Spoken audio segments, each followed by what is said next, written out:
Hi guys. Thumbnail చూసే వచ్చుంటారు. Yes, నిజమే. మహాత్మా గారిది ఆయిల్ పెయింటింగ్ వచ్చేసి లండన్‌లో 1,75,00,000కి అమ్ముడుపోయిందనమాట. ఎలాగ ఏంటి అని చిన్న షార్ట్‌గా చెప్తాను. మీరు నాకు సపోర్ట్ చేయాలనుకుంటే సింపుల్, ఏం లేదు. కిందున్న white colour like button black colour చేసేయండి చాలు. ఆల్మోస్ట్ ఒక 1931 ఇయర్‌లో మహాత్మా గాంధీ గారు వచ్చేసి లండన్ వెళ్ళారనమాట రౌండ్ టేబుల్ సమావేశానికి.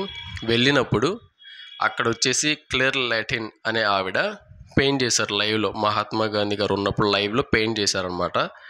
పెయింట్ చేసింది నాకు తెలిసి రేర్. ఈ పెయింటింగ్ కూడా చాలా రేర్ అనమాట.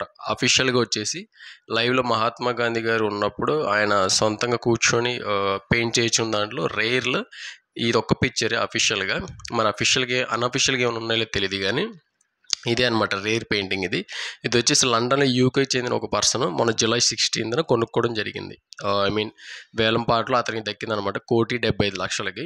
ఈ పెయింటింగ్ వచ్చేసి క్లేర్ లైటిన్ అని ఆవిడ పెయింట్ చేశారనమాట. తర్వాత ఇది వచ్చేసి మన ఆల్బనీ అనే గ్యాలరీలో లండన్లో ఉందన్నమాట.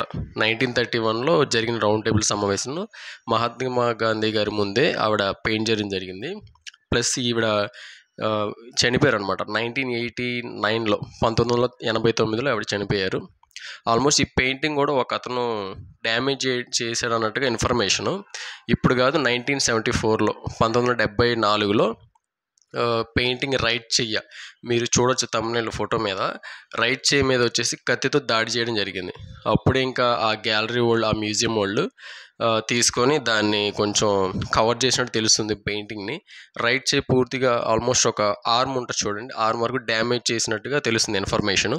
తర్వాత ఆ గ్యాలరీ వాళ్ళు, మ్యూజియం వాళ్ళు ఇంకా దాన్ని పట్టుకొని క్లియర్ చేసి మంచిగా కవర్ చేసి దాన్ని మళ్ళీ గ్యాలరీలో పెట్టినట్టు తెలుస్తుంది. తర్వాత రీసెంట్ జూలై 16, 2025 మొన్న కొనుక్కోవడం జరిగింది. ఎవరైతే ఈ పర్సన్ వేలంపాటలో 1,75,00,000కి దక్కించుకున్నారు. Thank you.